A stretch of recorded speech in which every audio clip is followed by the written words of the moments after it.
Welcome friends to another r/NuclearRevenge video. If you like hearing these stories of explosive revenge, make sure to hit those like and subscribe buttons down below. That said, our first story of the day is by That Bipolar Chick. Never underestimate a child's ability for revenge. When I was much younger, a few different people did inappropriate things to me on different occasions. One almost broke my spirit, but I got my revenge in the end. Being little and in 4th grade, there wasn't much I could do physically, but I bided my time. After being held out of school by my grandfather, who told me to put on a dress that was much too small and wanted me to sit on his lap, but a degree of inappropriate stuff occurred anyway. I felt dirty, degraded, but most of all, I was pissed. I threw myself even further into my schoolwork and waited. Tick, tick, tick. My father, who worked nights, was asleep in his room before his shift started. My grandfather and I were in the living room watching television, he in his recliner and I on the couch. He started making noises like a puppy was hopping on his stomach, forcing the air from his lungs,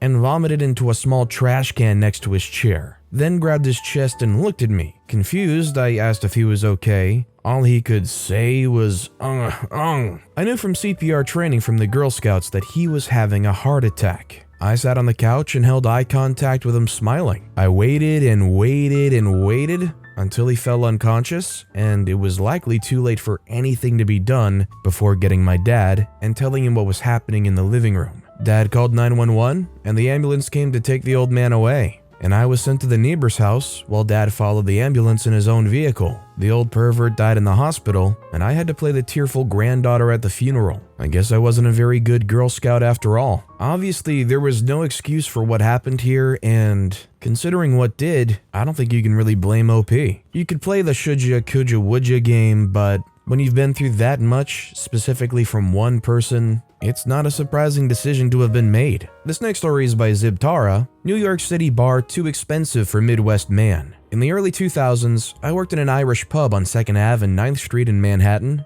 We were used to seeing Midwestern men on a business trip announce that they will get the bill, this one's on me, only to regret it when they see the bill, sticker shock, and realize that drinks in Manhattan don't cost the same as their local dive bar. Enter Ohio businessman, waitress, and me. So this group of guys comes in and starts ordering beer.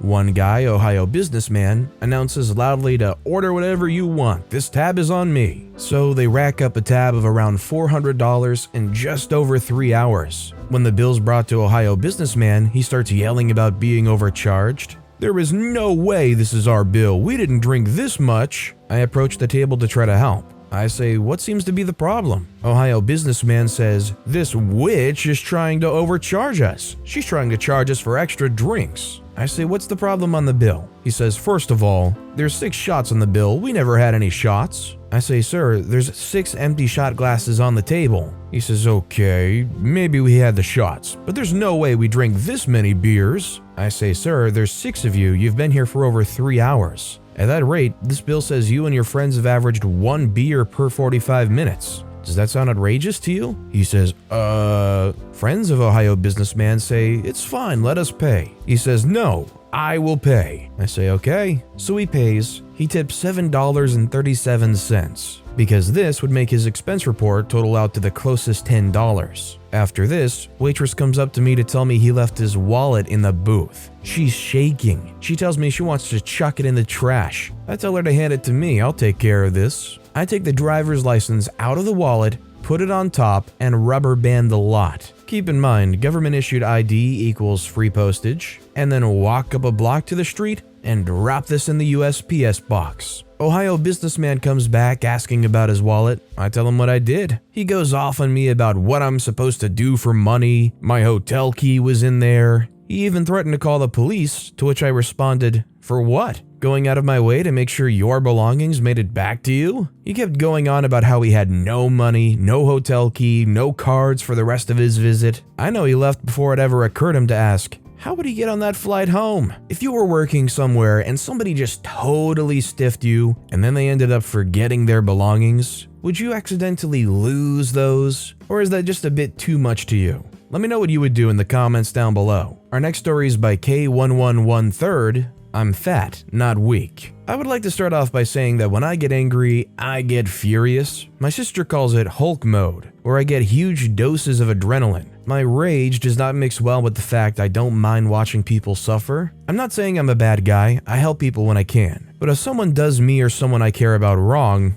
I enjoy their pain with little to no remorse. Anyway, onto the story. I'm pretty much the unofficial caretaker of my youngest sister. Let's call her little sister. I'm 17 and she's 6. But as her big brother and me looking around early to mid-20s, I'm constantly mistaken as her dad. I always walk her to and from school. Her elementary school's about 3 blocks from the high school. I do schooling online, so there's constantly kids my age walking by our house. Now, I love my little sister more than anything in the world, and I'm very protective of her. We love playing together and building snowmen in the winter. This is exactly when the incident took place. We live in Indiana, so we get some crazy snow. We're building a snow person family, while I, the big strong brother, would pretty much stack the snowmen on top of each other while little sister balled them up. I never leave little sister outside alone for more than a few seconds and always keep an eye on her. We have a fenced-in yard, so it should be fine, right? I say, keep playing, I'll get some hot cocoa. And little sister says, yay! Cue piece of crap, a kid I knew well but never had the pleasure of meeting.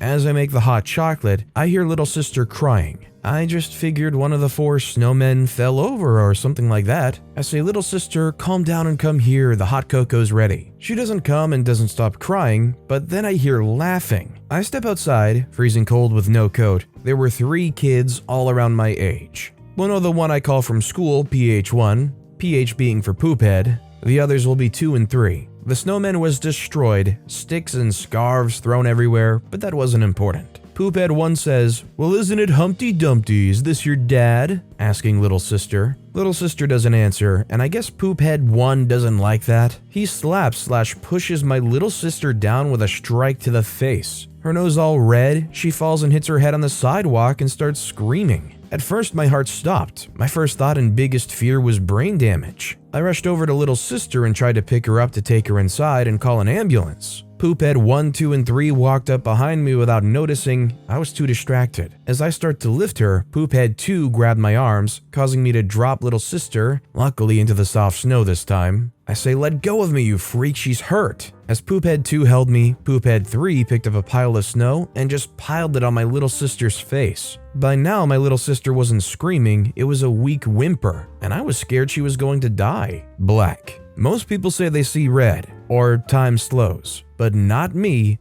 I knew exactly what I was doing. It was like I was watching it on TV. I bit Poophead 2 on the thumb, drawing blood. He yells as he lets go and jumps back. I lunge forward. Now, I'm fat. I'm 6 foot on the dot and about 330 pounds. But I also played football my whole life and knew how to use my size. I slam into Poophead 3 as hard as I could, taking him to the ground. I was on top of him and was bringing the hammer down. I don't really know how many times I hit him, but he lost teeth, shattered his nose, and lost eyesight in one eye. My knuckles were shredded raw, but I had so much adrenaline in me, I didn't feel it. In fact, the only reason I stopped was because I heard a thump. I didn't really hear it, I felt it. Then I felt liquid trickle down the back of my head. Blood. Poophead 1 had hit me over the head with a brick. Now, this hurt after the fight, but again, when I have adrenaline pumping through me, I feel nothing. I charged at him as he raised the brick again. He must not have expected my speed with my size because he jumped back and hesitated. I didn't. I slammed him into my dad's truck, parked on the roadside. He dropped the brick and I punched him in the gut. He bent over and I lifted my knee to meet his face. He falls to the ground. I pick up the brick. I walk beside him and put it on the sidewalk. I put his hand on the brick with no resistance from him. I stomped as hard as I could. He screamed louder than anything I've heard. I do the same with his other hand. Poophead 2, after seeing his buddies pummeled, ran. Turns out he called the cops and said I killed his friends. I walked over to little sister who was breathing, but it was weak. I called an ambulance, but the only thing I muttered was she's hurt and our address. When I hang up, I pass out. I woke up handcuffed to a hospital bed, not knowing what happened. Apparently, I broke multiple bones in both my hands and needed stitches on the back of my head. My little sister was fine, she had just lost a lot of blood. Poophead 1, 2, and 3, not so lucky. The only thing I did to Poophead 2 was bite his thumb. I guess I didn't know that I almost bit his thumb off. Poophead 1 had serious hand injuries, needing multiple hand surgeries on each one. I later found out he lost 3 fingers and can't use his right hand. But Poophead 3 got the worst of it. He lost his sense of smell, lost eyesight in one eye, bit a hole in his tongue, fractured his jaw, lost multiple teeth, fractured his skull, and had major swelling on the brain in which he barely survived by the skin of his teeth. At least the ones he has left. After a bit, a nurse came and checked on me, saw I was awake, and went to get a cop. The cop came in and asked me a bunch of questions, and I told the truth. I don't know, it was black. He then uncuffed me from the bed and said that they watched our security cameras and, while a bit excessive, I acted in self-defense of myself and others. Some might ask how I can describe the fight so well if it was all black. Unreal, like watching TV. Another good question would be about the beginning, where I said I enjoyed others suffering if they deserved it. To answer both those questions, I have the security recording. The police took the footage from the monitor, but the camera also gets sent to our phones. I love watching it. I've probably watched it 1,000,000 times. I only have 2 regrets about the whole ordeal. I let Poophead 2 get away with only a small injury. My last regret? I don't think they suffered enough. The footage showed the fight lasted less than 1.5 minutes. I wish it would have been hours. I don't know what the outlook of these guys' lives will be after this point, but I can almost bet you that in the future, they're not gonna make some foolish bullying mistake like that again. And to be fair, what they did, bullying, is a very, very, very light term. It's more like attempted murder. And our final story of the day is by ZWet01. Think I'm an employee? I destroy your car. I live in a small town in the middle of the US that has a fairly big highway near it. This is okay, but cameras at most places don't work, such as gas stations and stoplights. Important for later. Now to the story. I just got done with my shift at the local grocery store, which is 5 p.m. to 10 p.m., so it's dark at this point. Keep in mind I'm in a red shirt and black slacks.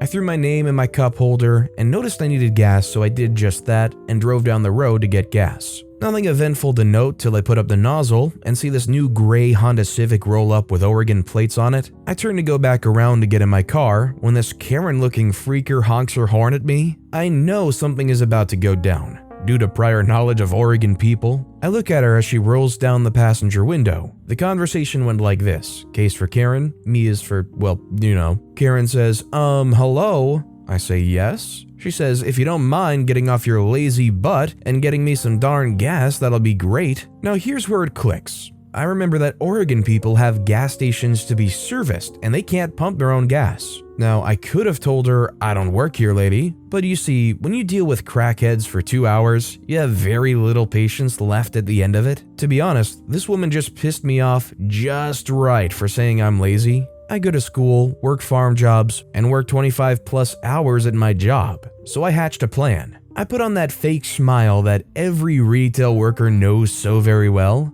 Due to so much practice, and I continued the conversation. I said, oh, my bad, ma'am, let me get that for you. I walked over to her driver's side window, in which she promptly rolled her window down. Her car smelled like weed, like really bad. I say, what kind of gas may I get for you? She says unleaded. I don't have the funds for that expensive stuff. I say, very well, ma'am. Will that be cash, credit, or debit? She goes and looks in her bag and tosses out a credit card. She also just said her PIN, nothing much, and calls someone on her iPhone. I put her card into the machine and did the whole transaction. Now, everything is fine until you select the type of fuel to put into the car. Now, I'm smiling to myself, just thinking about how I mess her life up. I put diesel in her Honda. Oh boy, would this be sweet to watch. She's oblivious to this because she's just talking on her darn phone. Now, it's not too important what she said, but she was going on about how she was trying to make it to a bigger town, but had to stop at this hick town because she was almost empty. She said that she should be at the East Coast the next day and so on. The fuel stops and I placed the nozzle up and wished her a good day.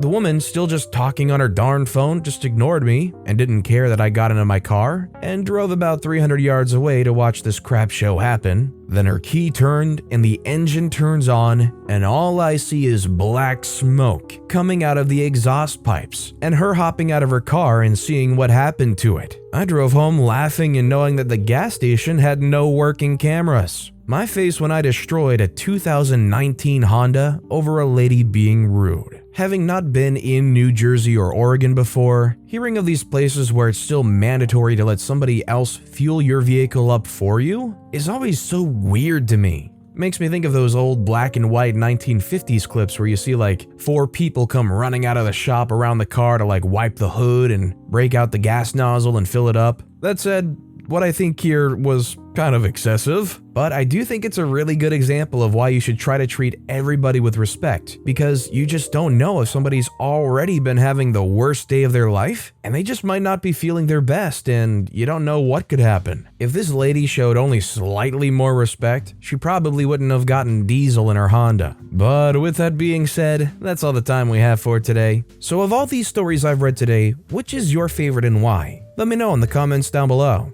And if you haven't yet, if you could like and subscribe, that would mean a lot to me. Whatever you do, whether it's liking, subscribing, turning notifications on, all of it helps grow this channel, and I appreciate the heck out of it. So until next time, I'll see you all tomorrow with some more stories.